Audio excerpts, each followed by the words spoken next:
ito yung doktrina mo, may kinalaman sa paksa natin to.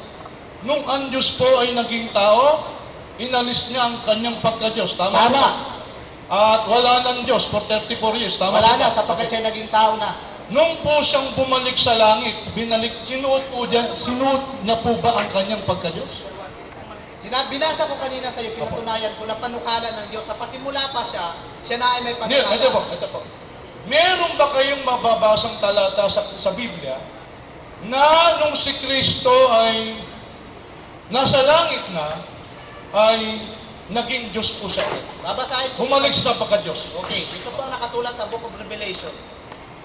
Kasi sa chapter 5, ito po ay nangyari sa langit. Verse 12. Na nagsasabi ng malakas na tinig, karapat-dapat ang kordero na pinatay, tumanggap ng kapangyarihan. Bakit karapat-dapat raw ang kordero tumanggap ng kapangyarihan? Ng kayamanan, karunungan, kalakasan, kapurihan, kaluwalhatian at pagpapala.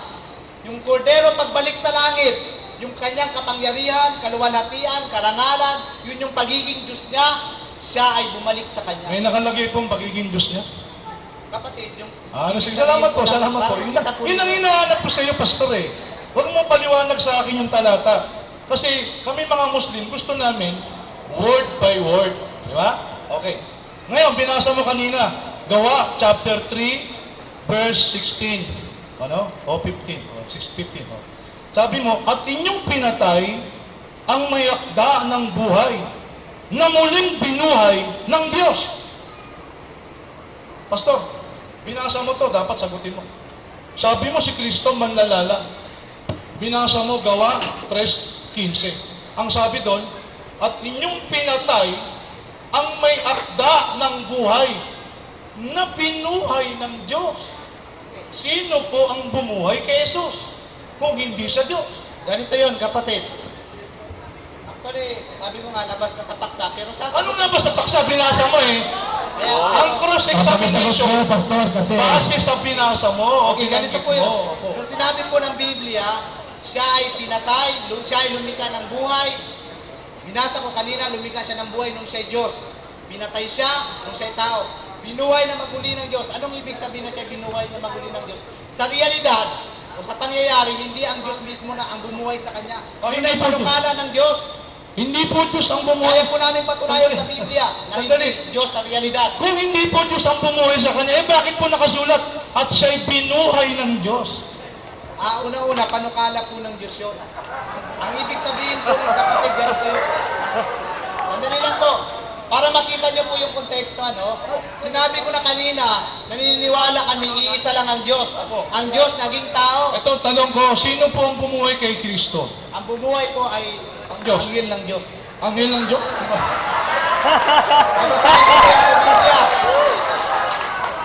Wala naman nakalagay na anghel sa pastor naman, oh. Papasahin ko, kapatid.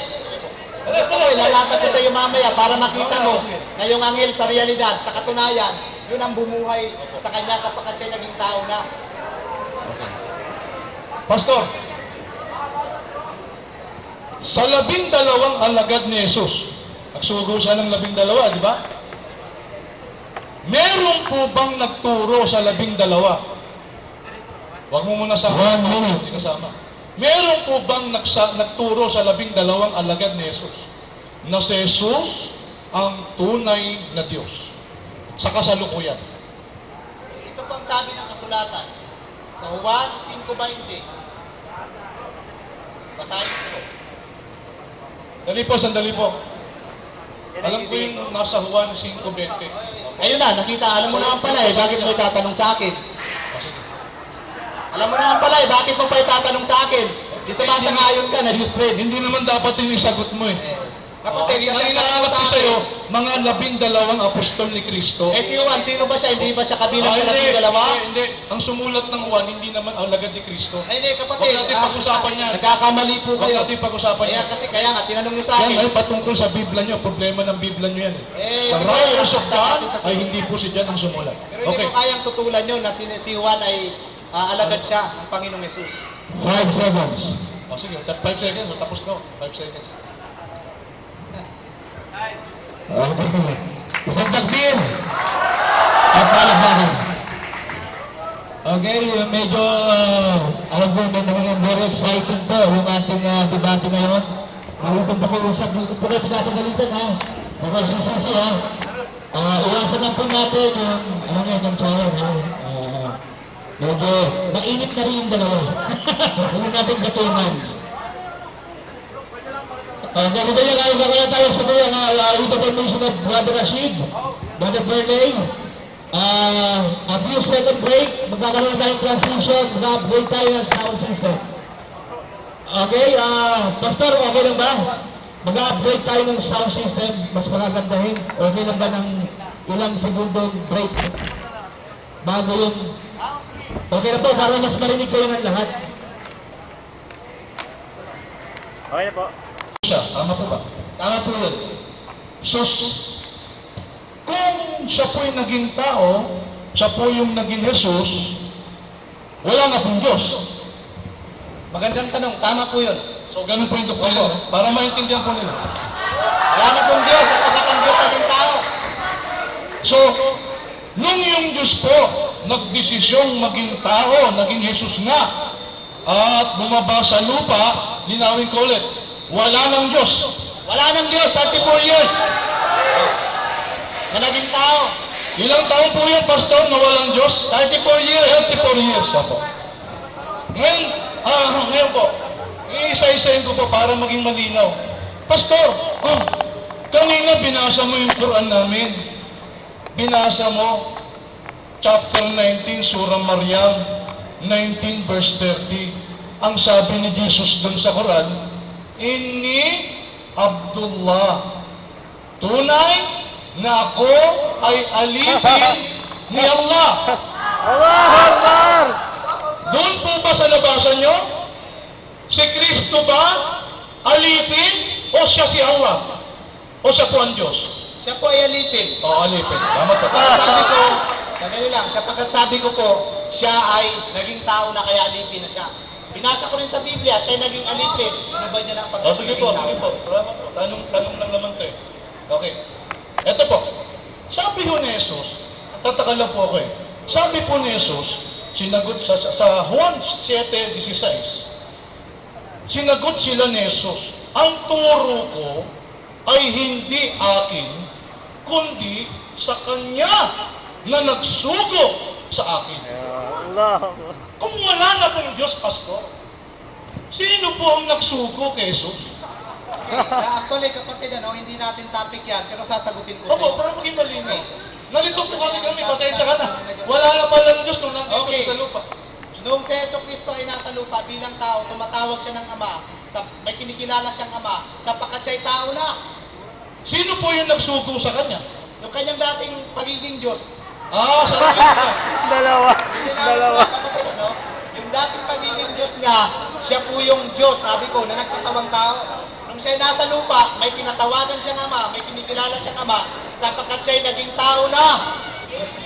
Pasensya na ako, medyo sumakit yata ulo.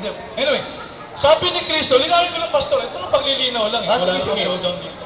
Sabi ni Kristo, yung turong dala-dala ko, hindi akin yon, kundi sa nagsugo sa akin. Pastor, naintindihan niyo ba yung sinabi ni Kristo? Naintindihan ko, pero sana kapatid, maintindihan mo yung ibig sabihin. Opo. Yung ibig sabihin, ganito. Opo. Okay, para makita natin. Sabi ni Jesus, ang aking turo ay mula sa Ama. Nagsugo sa akin. O nasugo sa akin. Sino po yung nagsugo sa Kanya? Yung kanyang pagiging Diyos niyo, bilang siya Diyos, sinugo niya yung siya nagkakawang tao, kaya siya naging tao. Bilang tao, tandaan Opo. po ninyo, Ang ibig mong sabihin, bilang tao, may opo, tinatawagan siyang para hindi kami malito, Pastor. Ang ibig mong sabihin, ang nagsugo sa Kanya, sarili din niya. Okay, policy na yan, kasi hindi yan natin paksa. Sana makita mo, hindi natin yung paksa. Pasensya na po kayo, okay? Nililinaw lang ho natin yung doctrine mo kasi may kinalaman sa pagsama to. Kaya nga, pero pinatutunan. Kasi sinabi mo to ang cross-examination base sa mga sinabi mo. Opo. Sabi mo wala ng Diyos.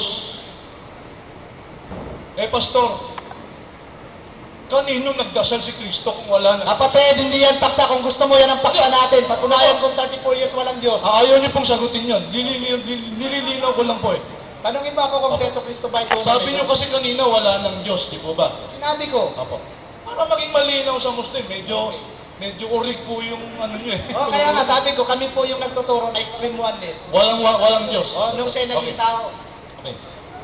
Pwede po ba kayong makabasa sa amin ng malinaw na talata, ang Diyos po, yung Diyos na lumalang sa atin, ay naging tao.